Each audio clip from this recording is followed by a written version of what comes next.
and we have some other distinguished guests in the audience with whom you will engage in a short while. This segment of conference provides an opportunity to recognize Jamaican public sector leaders who have demonstrated key leadership competencies towards motivating public servants to embrace, drive, and practice service excellence in governance.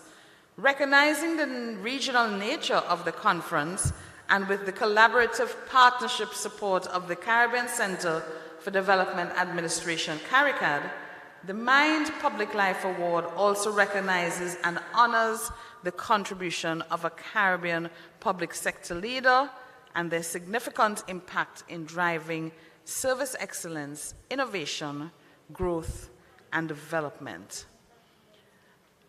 At this time, I would like to welcome to the stage Dr. Georgetta Grant, who will say the grace. After which the hotel will begin serving, and then we will move into the introduction of the keynote speaker.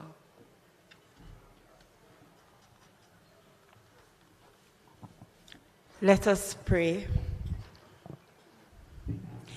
Father, in the name of Jesus, we humbly come before your presence this very moment. We thank you for all the good gifts that you have given to us. We thank you for good health. We thank you for life. And we thank you for this opportunity to gather together in this fashion. Lord, we want to thank you for the food that has been prepared. And as we are about to partake, we ask for your blessings. We ask that it will do good to our bodies. For these and other mercies we pray. In Jesus' name, amen.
Whilst we warm our stomachs, I have the responsibility to introduce the Lady of the Hour,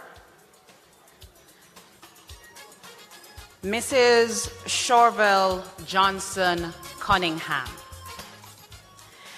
Shorville Johnson Cunningham is the Chief Executive Officer of Sagicor Bank Jamaica Limited, a subsidiary of Sagicor Group Jamaica.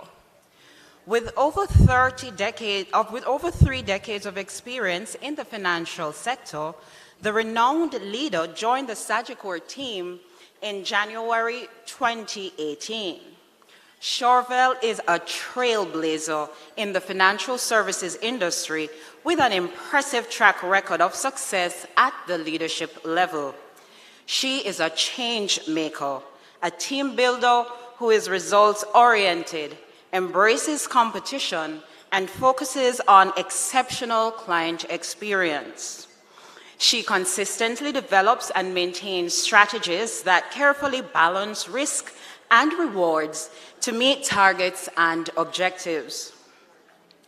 Throughout her career, she has held numerous senior management positions in the financial industry, such as Proven Wealth Limited, Proven Fund Managers Limited, First Global Financial Services, Scotia DBG, and Daring Bunting and Golding Limited. Chauvel is a proponent of female empowerment and women shattering, yes, shattering societal expectations.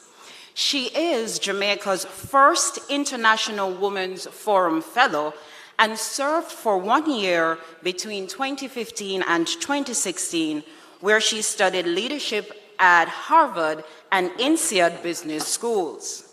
Chauvel is currently the deputy chair of the Women's Leadership Initiative and the membership committee. With a diverse educational background, Chauvel currently holds the prestigious title of a Chartered Banker MBA and is a member of the Chartered Banker Institute from Bangor University in the United Kingdom.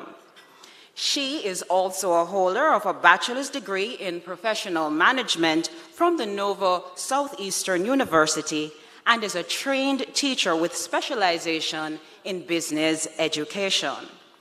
A proponent of healthy living, Chauvel is a vegan and in 2012 published the book Simply Vegan, The Jamaican Way, where she explored the many aspects of her lifestyle with her readers. She enjoys yoga, walking, athletics, football, listening to music, and experimenting with vegan lifestyle by cooking and trying new vegan meals. Chauvel is married to Vaughn with 3 children. Ladies and gentlemen, Mrs. Chauvel Johnson Cunningham.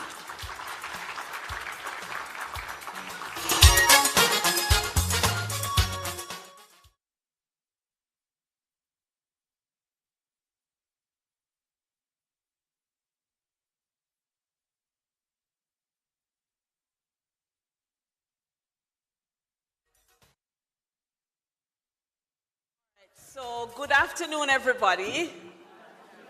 All right, so I know you don't eat lunch, so I know that's why everybody didn't answer me, but I'm going to try again. Good afternoon, everybody. Good afternoon. Thank you very much. And I acknowledge that I'm the main event between your main lunch, so I'm going to keep it very exciting and very concise, but to the point, Yes?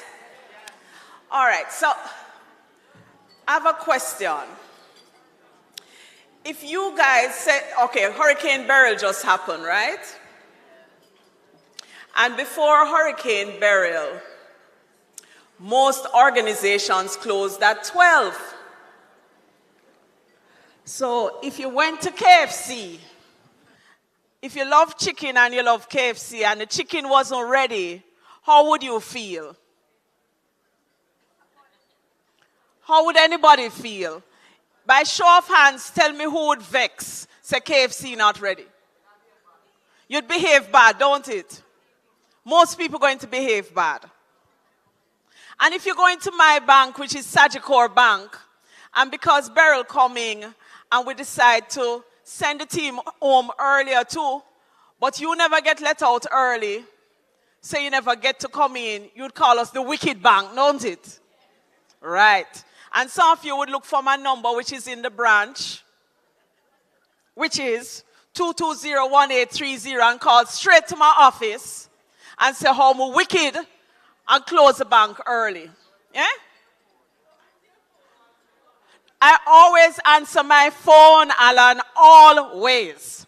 Right? So somebody go and pick up that phone and then would have to explain, ladies and gentlemen, burial is coming. Just like yourself, we have to close the bank at a certain time. Right? But my point is this. Client experience matters. Whether it be KFC, whether it be all the ministries you guys work with. Oh, let me give you one more example, by the way. You got tax office. Should I go there? All right, the no's have it. I'm not going there. But we go to an entity and we never get through and we don't know where to go. It matters, right? So what I'm here to talk about today is not those that are going to have people pack their bags and start sing. I'm leaving on a jet plane. Me don't know when me I go come back inside here again. So that means that the business gone, right? So that's not what we're talking about today. What we're talking about is what we in this room will need to do to keep the service delivery going. So I'm going to go through maybe about 8 roles that you as leaders must play to get the service delivery in customer experience right. And the first one is that you guys have to be change agents. You know what a change agent is? Even if this is what the policy states, even if this is how the procedures happen, when we see things aren't working right, we have to immediately be the change agent. We can't just settle client when they come through the door. This is the policy and the process. Because the client is already in pain. You have to be a change agent. You have to be like a live wire, not like JPS the other day that wasn't so live. That's a dead wire, right? So we have to be a change agent. But more importantly, we have to be willing to make immediate changes. Because if we don't make immediate changes, we're going to have problems. So Bill Gates says, your most unhappy customers are your greatest source of learning.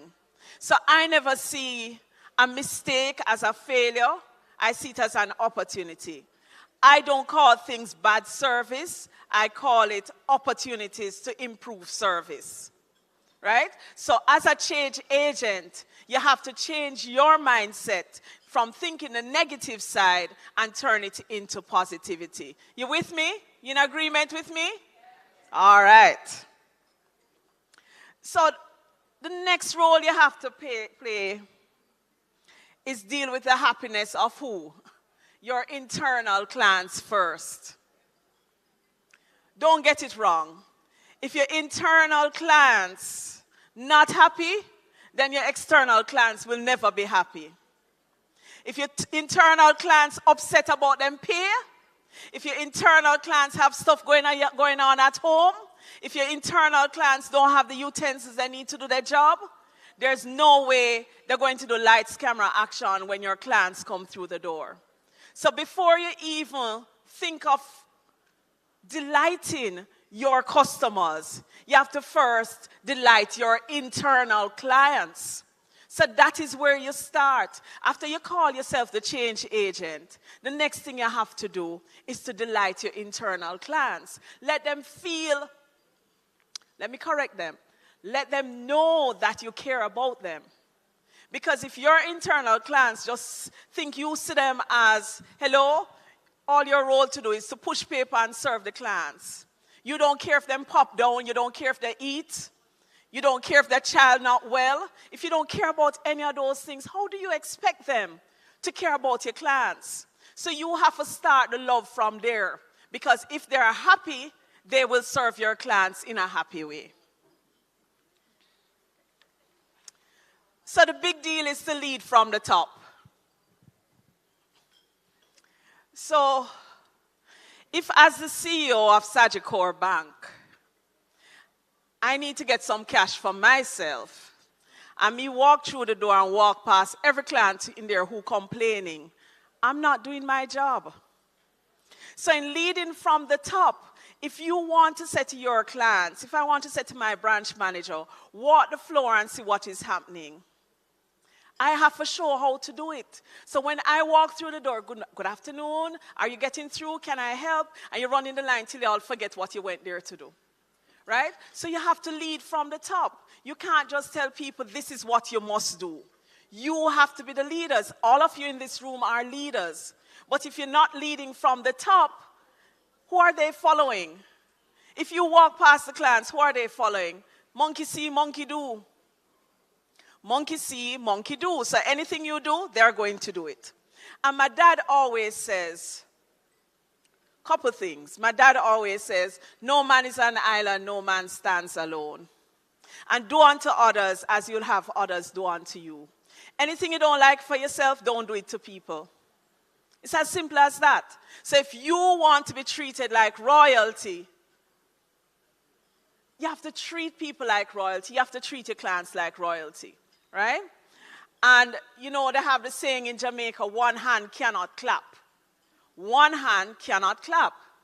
So we have to ensure everything is in order with that. So as the team leads, you have to set the tone. You have to give the guidance. You have to give that effective communication.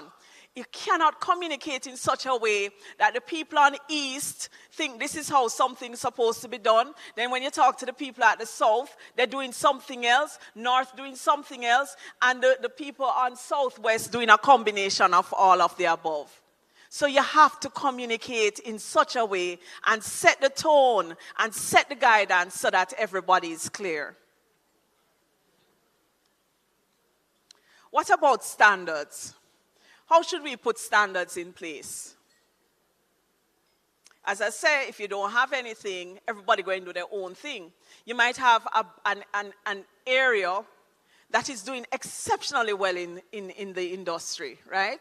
So let's say in the public sector, you have one of these areas in public sector that's very good at what they do. You know what I would do? Go to them and say, how do you do it? Can I see your policies and processes and standards? And then that now is the standard. Then you take time and roll it out across the way. But then if these people are getting an A+ by the clients and everybody talking about them, and then another one not getting A+, and you're going to use the one down the bottom of the barrel to set the standards, then what you get across the board will not be what you want. And then again, if none of them across the board, not at that level, then you need to develop it. And how can you develop it? You need to talk to the clients. You need to talk to the clients and say, what are we doing well? What are we not doing well? What you like, what you don't like. And trust me, clients love to tell you everything them not like. They don't like to tell you when you do good. In fact, I do have a 220 number in my branch, which is not for complaints, it's for suggestions. And what I've found recently, people are calling me to tell me when my staff do well. Like I have a branch and they did well, they call and said this branch, and in fact, what they do is tell me the specific name of the person. Because they might not be at the standard all the time. What do you think I do with that? Hide it under a bushel? You think I hide it under a bushel? No. I send out a big blast to the whole network and make everybody know, guess what? Mary Jane did this to our client, and this is the client's comment. Because it cannot be that I only get upset when Tom Stokes does something wrong and may reprimand Tom Stokes. If they do good, you must show that they're doing good. And then you find out, you take Mary Jane, and this is where she feels very important. How do you do it? What do you do? Come into this room and present to your peers and tell them what exactly you do. So it does two things. It makes Mary Jane feel good. So she go and consistently do it. Then it made the other competitive one them say, what the hell? How come is Mary Jane one up there? I do these things all the time, but nobody ever tells the CEO. So you know what them do? See the CEO number up there. Call her and tell her, say we're doing well, so them can get the kudos and the big ups as well. Or get a customer service award. So you have to find these little things that really impact people, that will impact your business. Everybody has to buy in. And that's very important because if you have team members, and trust me, the different generations, we thought the millennials were bad. And none of them not bad, they're all good, by the way. We thought the millennials were exceptional. And then we reached the Gen Zers, and then what they call it, the Gen Allers, or whatever they're calling them nowadays. Some of them don't even like to see people. It's not a joke, it's a serious thing. They don't want to be client-facing. The first thing they do is put up their hands and say, can I work from home? Right? So you have to analyze and know the people that you're working with. Not everybody is client-facing. And if they're not client-facing, do not put them in front of clients. Because they can pretend for this much and no more. They're going to mash up your business. So analyze, the whole room start talk. I think I actually hit a nail on the head. But if you have kids, you're going through that at home anyway. Because they're different. They're going to the bathroom on their phone with the same person for 3 hours. And the person sits on the phone. So you have to know where their strengths are and use them. But as leaders, what's important is how you analyze, observe, and implement. Analyze, observe, and implement. You have to be keeping your eyes open for change. And change is the only constant in life. Change is the only constant in life. How we used to do things 10 years ago, if we still look on the paper and it's the same processes and procedures we have to serve our clients, we're doomed. We are doomed. So you have to dust that off and go with the times. And on the other side, just the same way you have the Gen Zers at work, remember that they're clients as well. So how do you serve them? How do you serve them? Remember, they only want things online. So if you give them the enter Jamaica to come into Jamaica, they're fine. Give them the form, they're upset. So you have to find a way to serve your clients no matter the age or stage that they're on. And then what about training? What do we do when we recognize that somebody is not at the level of the client delivery that we need? Do we just push them in a corner? Do we have the appropriate client experience training ready for all of these people? You must have a client experience training always, always for team members, including me, including yourself, right? You have to have that in place where you immediately can do a refresher. At the beginning of the year, you go through client experience training. End of first quarter, you see how you're doing, you decide whether you need to do a refresher or upgrade the training. Mid-year, you go again. And you do that constantly. New people come in, you don't make somebody else train them. Unless you can guarantee that they're going to train the people in the way that you want. Because, I tell you, what I call it telephone line when you use the milk can. You hear me age myself now. You know when you used to use a milk can and somebody have the string down there, or you do the other one where you whisper in somebody's ears and by the time it go around it's something totally different? Thank you. Thank you so much. You see, Chinese telephone, it got through training as well. Yes, if you give the wrong person to train them, they train them in the Chinese telephone manner. So if you don't have a correct manual, script, somebody set to train these people, you're going to have issues. Because the Chinese telephone, instead of saying, good morning, sir. Thanks for coming in. My name is Chorvell Johnson Cunningham. How are you? Good morning. How are you? What you want? May not even give your name. But you want that consistency. So no matter which entity in the public sector that somebody goes, it should be the same thing across the board. It shouldn't be that you go in one and you can't get help, and in the other, please take a ticket.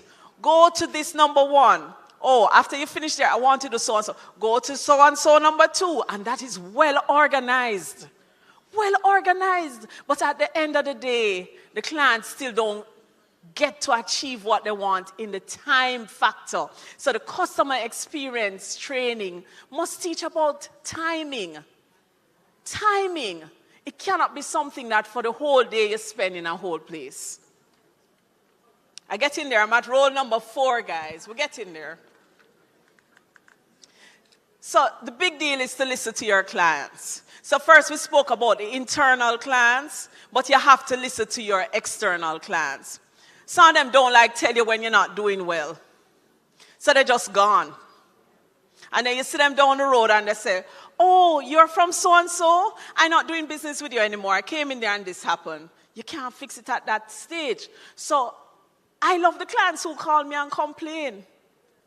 In fact, I put them in high esteem because if they call and complain, that means they want us to change.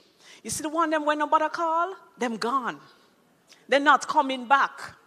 So you have to find a way to keep them engaged, and you have to find a way to listen to them. Now, whether or not you're going to do surveys after they've come in to see you, so you can ask them to, and not a 10-page survey either. You can ask them to do like 3 questions. How was the service? How did we do? Rate us from 1 to 10, how we did. What can we improve on? Anything else? Is there a team member you want to recommend? Things like that. So you ask them that survey. Or at the end of every year, you have a massive survey that goes out to different people. And you delve into more details to ask them what we did right and what we did wrong. The shorter survey is to change now. The longer one is to see how we stack up against our competitors. How are we doing? Is it possible to stack public sector entities against each other? Maybe there could be a reward to see who is doing best in service delivery. But you have to have a standard service delivery first, right? So you have to use technology. Use technology to see how you're doing and incorporate the short surveys. Another big one is customer focus groups. Get 10 clients or more, depending on your organization and what you want to accomplish. Get some clients, bring them in a room, let them tell you how they really feel. But they have to be clients who can, be honest and open and really tell you what is going on. And then you design your whole customer experience around that. Those customer focus groups really work. And I spoke to the fact that you should already ask clients' opinion. It don't have to be anything formal. Just ask how they felt about the service, how they felt about being in there. Once I got a call, one of my branches, there were short tellers. And somebody called the 220 number and they said, listen, there was no senior citizen line and they're really upset about it. So I said to my team, if you pull a senior citizen line, you still have to look in the line and pull the senior citizens out the line, right? So it's just how you communicate and how you do these things. Another big one is to empower your team. So yes, we have the whole standard and all of that, and we have the training. But let's say somebody come in with something that is not normal, and they're asking for something else to do. Nothing big, but say, for example, they're supposed to carry a reference and they want to carry it in tomorrow. It shouldn't mean that they have to go all the way up to you to make that decision. You need to find a way to empower your team members to make the smaller decisions. Once they can make those decisions, then it's easier for you, right? I'm not saying that they're going to break every law, but if Madam Brown came in today and she said, boy, I leave my job letter just down the road. Can I just do this and come back? They should be able to make those decisions, right? And you find that when you make those exceptions for clients, they're even more willing to come to you to get things done. I'm actually on my final page, guys. So I saw a quote from Maya Angelou, and she says, "Clients will forget what you did and what you said, but they will never forget how you made them feel." Right? They'll forget what you did and what you said, but they will never forget how you made them feel. So you need to make sure that your clients feel like they're one of you and they feel exceptional no matter what you do. Right? So you're bringing them to a place where they really love to come in there and see you. That is delighting your client, and that is giving an excellent customer experience. Thank you very much.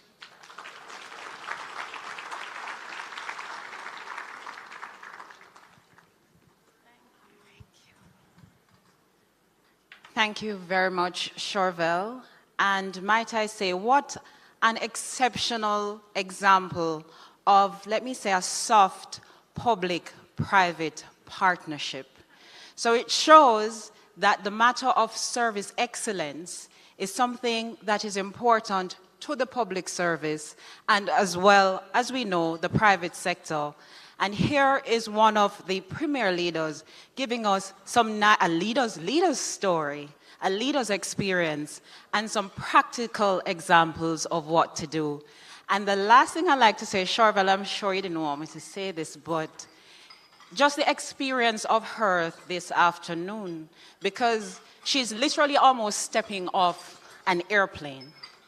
And she still said yes. She still made it here in spite of all she was coming back to. So we thank Sagicor for making the time, and thank you for making the experience what it is for us today. Thank you.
Just letting you know that our live band today is Mellow Groove. So let's just give them a round of applause again for the music that will be provided throughout the luncheon.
You're having fun, right? Yes, okay.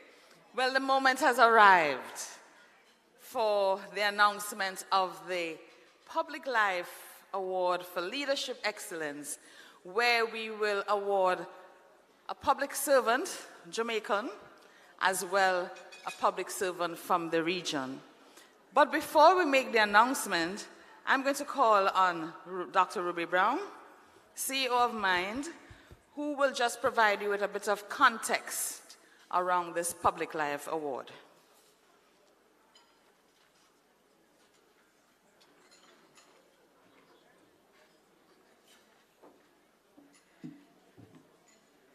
So back in 2008, when we started our leadership development conferences, and for subsequent years, we never had the Mind Public Life Award for Leadership Excellence.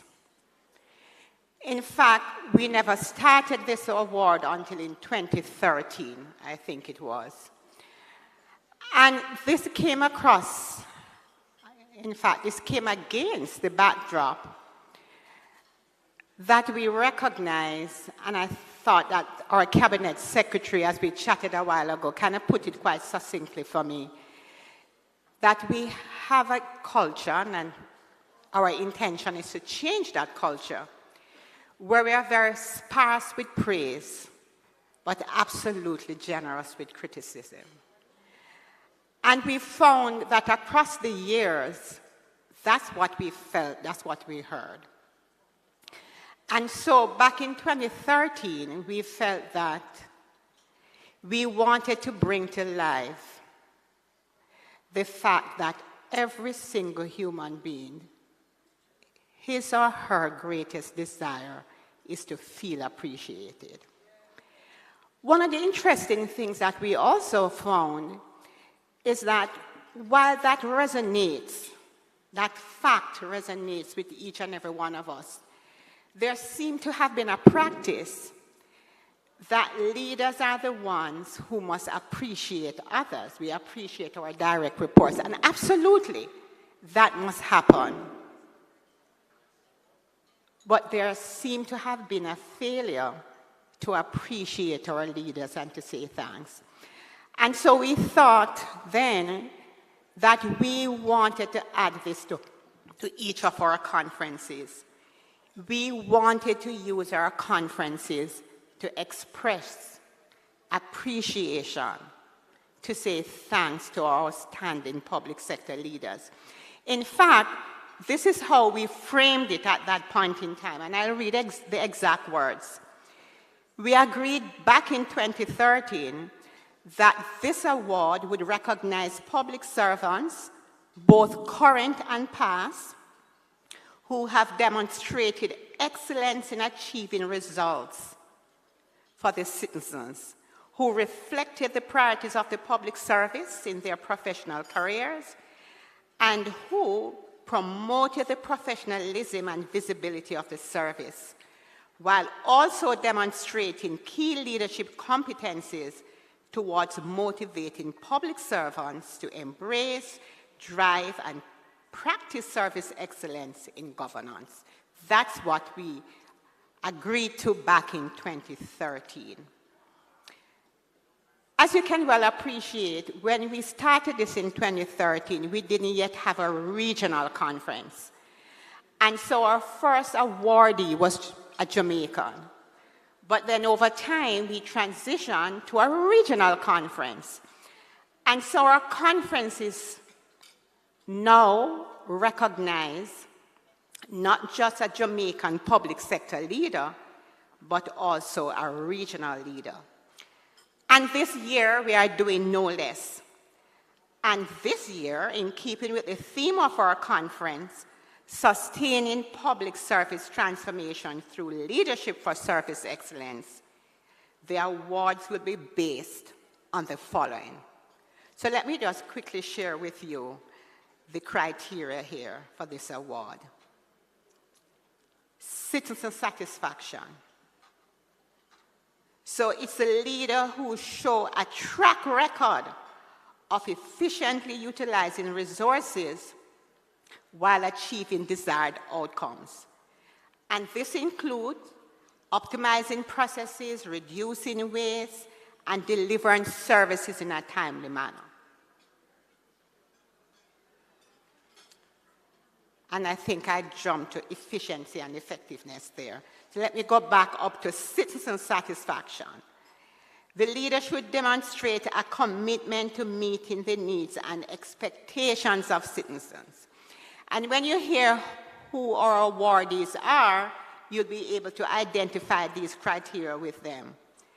It's also about transparency and accountability, equity and inclusivity, community engagement, innovation in public service, sustainability, adaptability and resilience. And we have been speaking a lot about resilience in our conference over the past 2 days.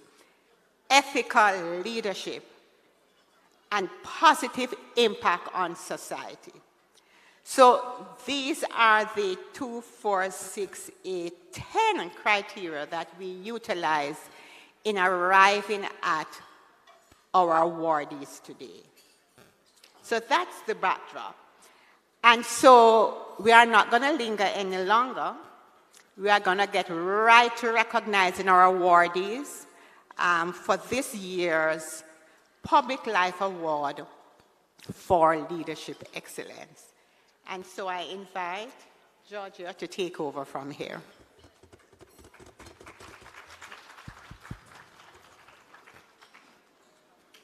And as Ruby said, we're going to get right into it.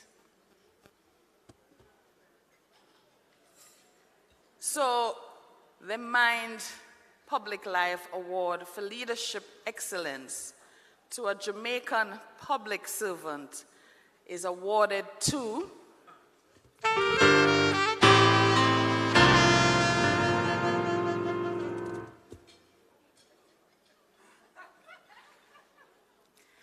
Mr. Everton Anderson, Chief Executive Officer of the National Health Fund.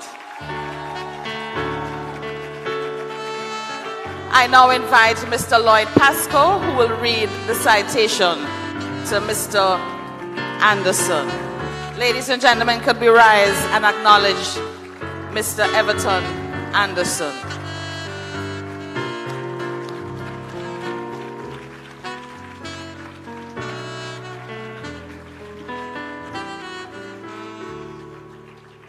Good afternoon. You may be seated.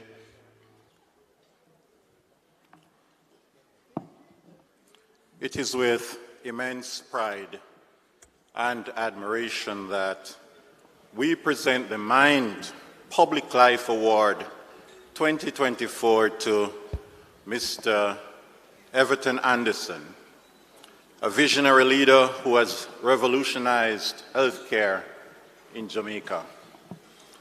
Since January 2013, Mr. Anderson has led the National Health Fund as the Chief Executive Officer. His distinguished leadership of the institution has propelled the NHF to become a stellar public sector organization with a strong reputation for service excellence. Mr. Anderson's career in health administration includes roles such as Regional Director of the Western Regional Health Authority, Chief Executive Officer of the Cornwall Regional Hospital, and Parish Manager in the St. James Westmoreland and Hanover Health Services. Over the last decade, Mr. Anderson's unwavering commitment to the people of Jamaica has been demonstrated by his dedication to quality service and innovation of numerous health projects, including the establishment of modern cancer treatment centers. He is a staunch advocate for implementing a national health insurance plan aimed at alleviating the pain and suffering of vulnerable groups and senior citizens with limited health coverage. Mr. Anderson's commitment to leadership and service excellence are evident in his approach to inclusivity, inclusivity.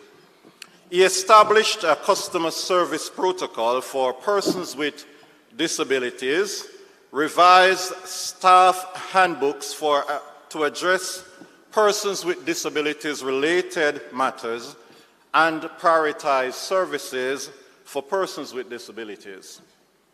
He has also championed subsidies for diabetic supplies and prostate-specific antigen test, and developed the JADEP program, providing free drugs to Jamaicans aged 60 and over. His tenure as CEO has also ensured the implementation of systems to grant immediate treatment access for those without an NHF card. Everton Anderson's transformative leadership has resulted in the NHF becoming one of Jamaica's most reliable and efficient institutions. His innovative approach to service delivery includes enhancing drug availability, the introduction of an at-home delivery system for pharmaceuticals, home visits for the elderly, electronic prescription submissions, and island-wide sourcing from NHF pharmacies. Under his guidance, the NHF streamlined the efficient application and delivery of health cards, as well as the pharmaceutical warehouse, achieving ISO 9001-2015 certification. Additionally, he has overseen significant advancements in the national healthcare system, including the development of cardiology and dialysis services, neurosurgery, and chemotherapy suite at Cornwall Regional Hospital. During the COVID-19 pandemic, you'll recall, the NHF, under Mr. Anderson's leadership, swiftly adapted to the crisis by increasing medication access and implementing measures to minimize pharmacy visits for vulnerable population. His strategic governance has ensured that the NHF consistently deliver quality services while prudently managing fiscal resources. Congratulations, Mr. Anderson. Your extraordinary leadership has not only transformed our healthcare system, but has also set a benchmark for excellence in public service, inspiring a nation and the wider Caribbean region. Put your hands together for Mr. Anderson.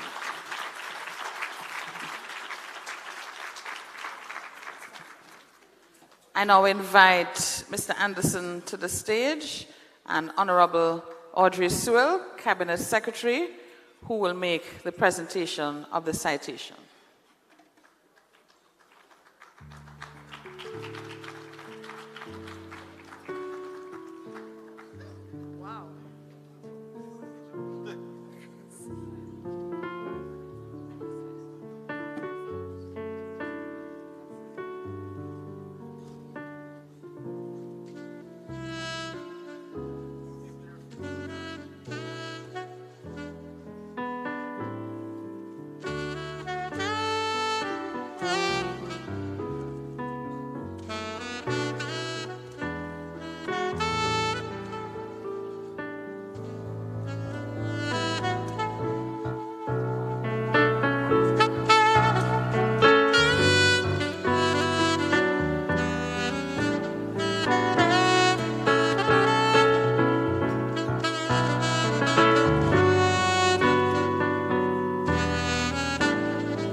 Ladies and gentlemen, good afternoon again.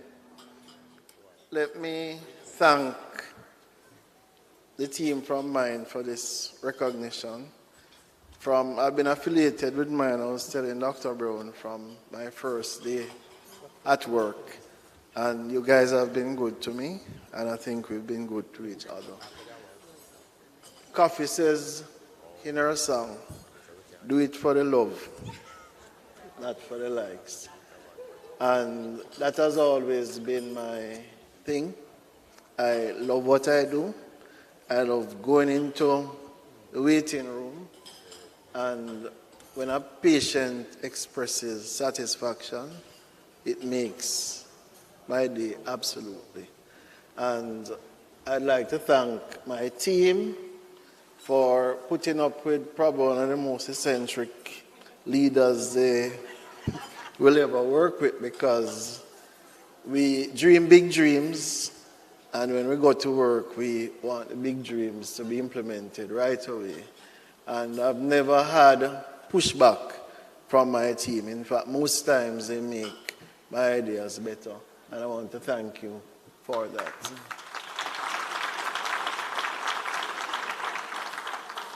So I accept this as a call to even greater service.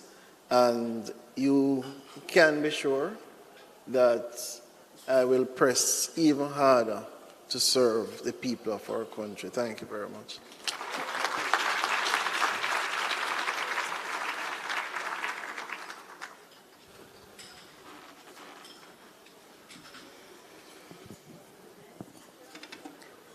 So we are awarding not just to a Jamaican public servant, but also to a regional public servant. So the Mind Public Life Award for Leadership Excellence to a regional awardee is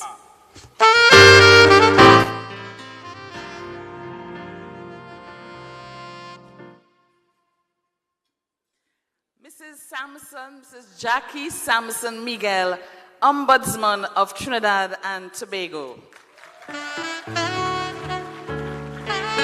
Can we stand and acknowledge the work and achievements of Mrs. Samson Miguel?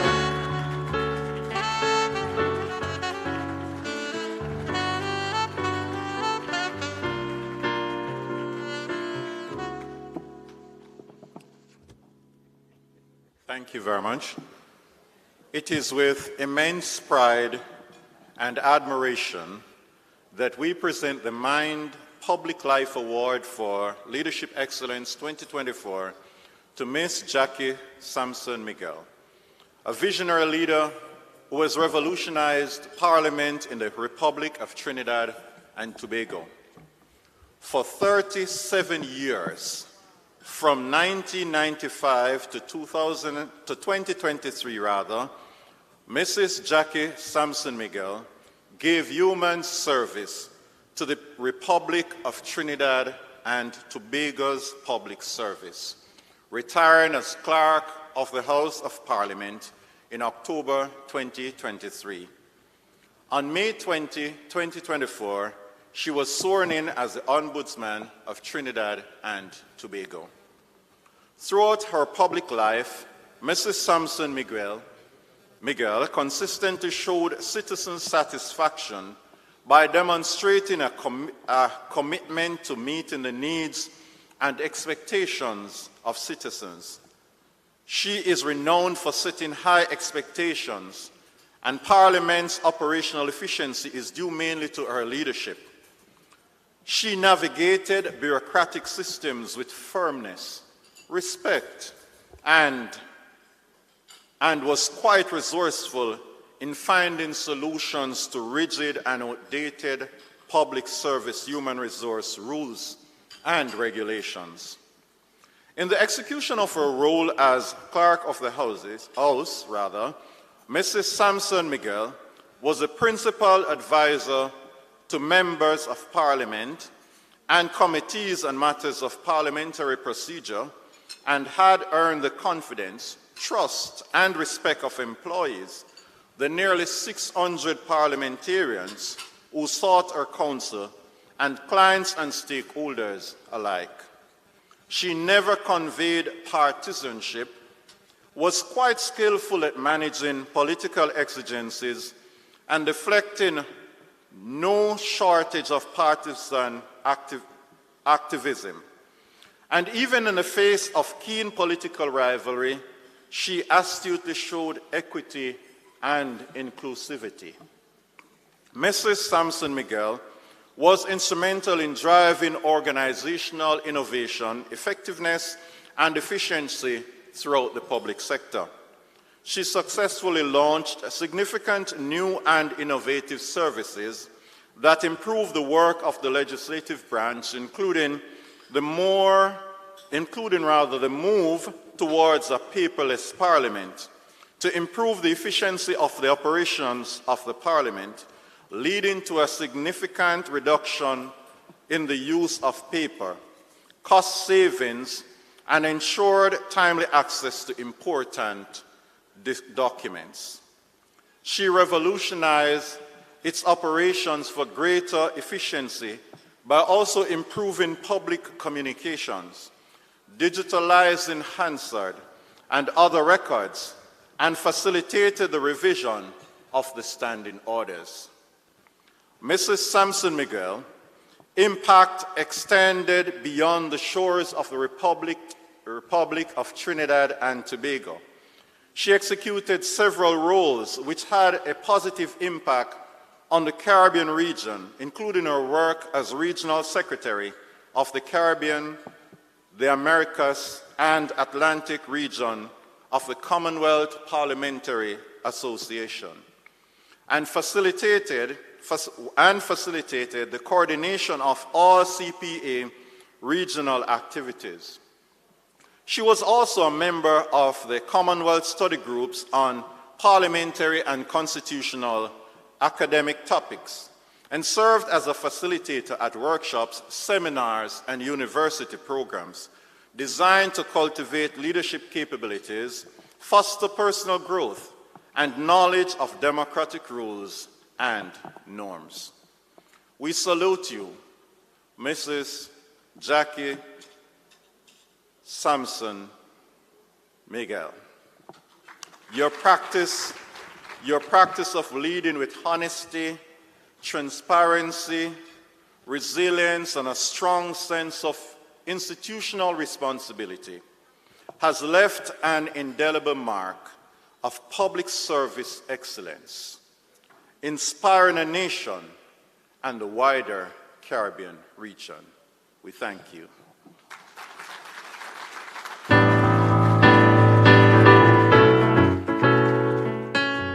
I now invite Sean McEwan, our Manager for Creative Development, to escort Mrs. Sampson Miguel to the stage to receive her citation.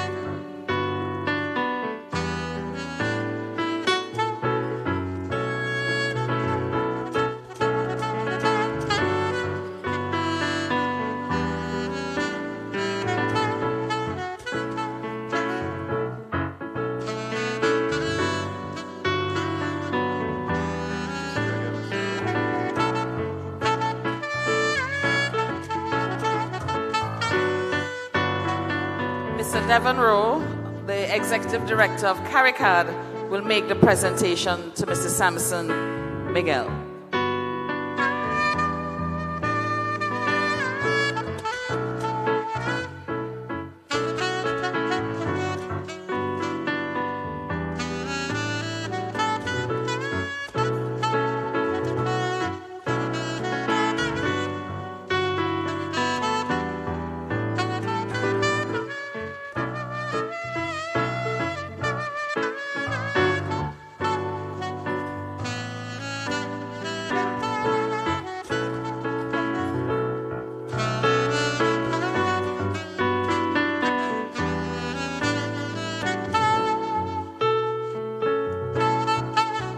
Now invite Mrs. Sampson Miguel to respond.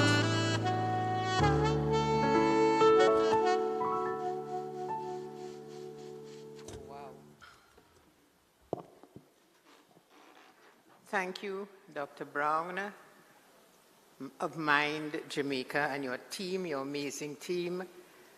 Thank you, Mr. Rowe and CARICAD, including my dear friend and colleague, Dr. Parks, and the team that was responsible for selecting me for this incredible honor.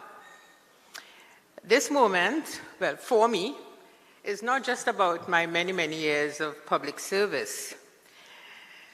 It is an acknowledgement of the fact that purpose really does matter in all things. And when I joined you yesterday, you were speaking about that. And that was my takeaway. Because throughout my public service career, my purpose was always the people. Initially, yes, the people of Trinidad and Tobago, but increasingly, it became more about the people of the Caribbean, where I call home. And this job allowed me the opportunity to expand my boundaries way beyond the home of my birth. In my public service journey, I've met quite a number of amazingly talented public service leaders and public officers from throughout the region. The Caribbean Leadership Development Program, of which I was a member of the first and fabulous cohort, number one, not so Ambassador Underwood, made it very possible for me to meet amazing, talented public service leaders. And I've always felt blessed to be in their company, as I've felt blessed to be in your company this past 2 days. And public service is indeed an honorable service, and one you must have a passion for. You must have a passion for your people, your culture, your country. And I don't have to tell you, Jamaicans, how absolutely great and wonderful your country is. And that you have the opportunity to take Jamaica and the Caribbean to higher heights as public officers. So I totally enjoyed my career. I enjoyed building and creating and gleaning ideas from the young team members, and I loved surrounding myself with young ones and the not so young ones, and we molded all sorts of ideas together to deliver a product that brought benefits. So thank you once again, Mind and CARICAD, for reminding me of my purpose. As Ombudsman, my role now is to protect the rights of the citizens in relation to the public service. But while doing so, I intend to continue to develop the public service product. To the facilitators and coaches and everyone who believes in the importance of our work, your trust and encouragement is invaluable. So colleagues, continue to dream big, to build, to work hard, to support one another, and to push the boundaries. Also, never forget that in all things, give God the glory and the praise. Thank you once again for this incredible honor. I am deeply grateful and more determined than ever to continue this journey, inspired by your recognition and by your support. I thank you.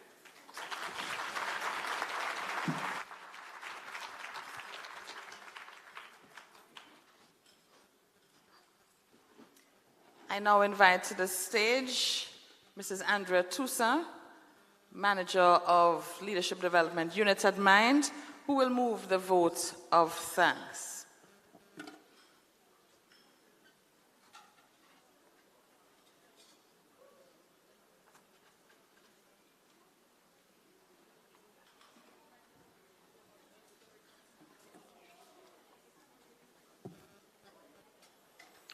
The Honorable Audrey Sewell, specially invited guests, presenters, ladies and gentlemen, good afternoon. You just had a meal. Good afternoon. Oh, thank you so much. The depiction of the life cycle of the butterfly on the conference flyer and program is deliberate. It symbolizes the transformation, renewal, and the leadership development journey that was envisioned for all conference attendees at the end of this year's conference. Over these 2 days, all of us would agree that we were given the opportunity to begin the transformative process of leading self first and others to sustain a culture of service excellence in our respective organizations, beginning with a changed mindset. Would you agree? Wonderful. There are several persons who made this conference an awesome, amazing, auspicious learning experience. And I am honored to say thanks on behalf of Mind to each of you. Now, this could take some time. However, in the interest of time, I will be brief. Our culminating activity, the Public Life Awards Luncheon, has been a fitting note on which to end our face-to-face conference. Heartfelt gratitude to our guest speaker, Mrs. Johnson Cunningham, for her captivating, stimulating, and inspiring speech, which provided us with the roles of leaders in service excellence. Now, like icing on a rich Jamaican fruit cake, she embellished the rich feast of ideas, insights, and illustrations shared during the conference, enabling us to end on this high note. Thank you, Mrs. Sinclair, our resident master of ceremonies, for the conference. Dr. Ruby Brown for providing the context for the Public Life Award, and to Mr. Devon Rowe and Mrs. Sewell for making the presentation to the awardees. I must pause to say that, Mrs. Sewell, you provided tremendous support to this conference, and we really appreciate your presence and your visible commitment to Mind. Congratulations to our awardees, Mrs. Jackie Sampson Miguel and Mr. Everton Anderson, for your impactful careers in Jamaica and in the region, which embody service excellence and demonstrate that leadership of service excellence is possible. Thanks to Mr. Lloyd Pascoe for reading the citation to them. Let me acknowledge the unwavering support provided by our partners, CARICAD, represented by Mr. Devon Rowe, and the Office of the Cabinet Jamaica, represented by Mrs. Marjorie Johnson and Mrs. Tanika Kalam. Your contribution to the steering and planning committees is invaluable. Special thanks to CARICAD for sponsoring the Public Life Awardee. We really appreciate that contribution. What a conference it has been. Our opening ceremony laid the foundation for a successful conference. Thanks to Ms. Rosemary Jeffrey, who prayed, Dr. Ruby Brown, who gave welcome, Professor Lloyd Waller, Mr. Devon Rowe, and Mrs. Audrey Sewell, who gave remarks. I'm sure in absentia too, I'd like to thank the Honorable Dr. Nigel Clark, who opened the conference and reminded us that as small nation states, we have to be twice as good in a context of crisis after crisis. How can we forget the lively entertainment provided by our violinist, Kemoy Gordon, who left us in high spirits? Our presenters and panelists. We searched far and wide and found the most illustrious presenters and panelists from around the world. We had Mr. McNeely Kropinski, Dr. Ingrid Richter, Mr. James Clemens, Ambassador Joan Underwood, Dr. Tracy Harrell, and our own Dr. Ruby Brown, who led the pre-conference workshop. You were all phenomenal. You made key leadership concepts come alive. You shared practical strategies that all of us can utilize. As a matter of fact, someone at my table said, these strategies are doable. And I thought that was a good compliment to you all. We extend sincere appreciation to you for your engaging and enlightening presentations, which were inextricably linked. I'm thanking Dr. Harrell in advance for the excellent post-conference workshop that she will deliver tomorrow. Ensure that you do not miss it. If you have not registered, there is still time. We are indebted to our panelists who provided international, Caribbean, and Jamaican perspectives on the topical issue of artificial intelligence. Thanks to Ms. Sion Jewel Park, Mr. Benjamin Rosseth, Mr. Rodney Taylor, and to Professor Paul Golding. We are grateful to Ms. Corinne Provo, Mr. Everton Anderson, and Dr. Ruby Brown, who openly shared their leadership journey in the roundtable discussion. We found your authentic stories to be meaningful and motivating. Thank you to our moderators, liaison officers, rapporteurs for all the sessions, including the reflection rear view mirror and the chat and draw activity today. They added fun to our conference. Without our delegates, there would be no conference. Mind appreciates your presence and participation, your attentiveness, insightful questions and comments. Our national icon, Miss Lou, would say, clap yourselves. Special thanks too to our regional delegates for your presence here. Not even Hurricane Beryl could deter you. Be assured that your presence enriched our learning experience. Thanks to those of you too who are joining our live stream and who are part of this awards ceremony. What would conference be without our sponsors, the National Housing Trust and Ashley for providing elegant stage sets and for the giveaways.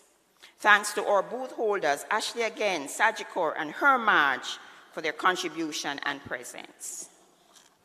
We worked with a group of diligent service providers, the Jamaica Information Service, Phase 3, our band Mellow Groove, Jamaica Association for the Deaf, St. John's Ambulance, shuttle service providers, Mrs. Marva Witter, our decorator, and the staff of the Jamaica Pegasus Hotel. Thank you for the significant roles you played in this conference. Last but not least, allow me to thank the organizers, the steering and planning committees for conceptualizing, planning, and executing this conference, led by our visionary leader and leadership guru, Dr. Ruby Brown. As Dr. Brown indicated, support was provided by several teams. And if I were to name them and explain the contributions they made, again, we would not leave. So I would just like to say to the MIND team, commendation for a job well done. You modeled teamwork and service excellence. Thank you.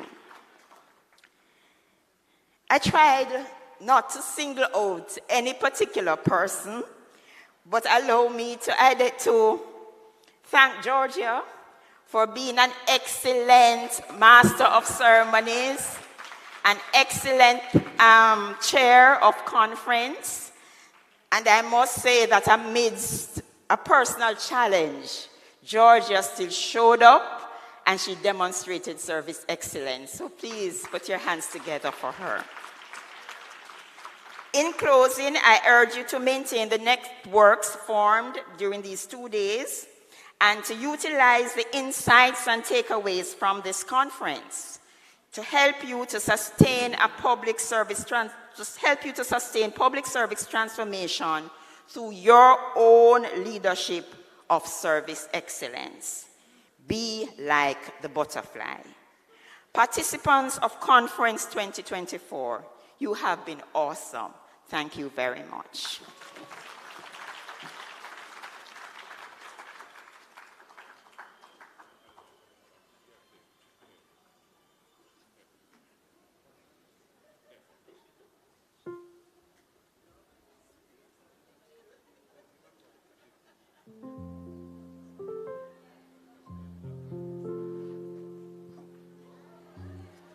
Just in case you're not aware, conference has ended. a fabulous audience, and we look forward to engaging you in the future. Just remember, post-conference workshop tomorrow.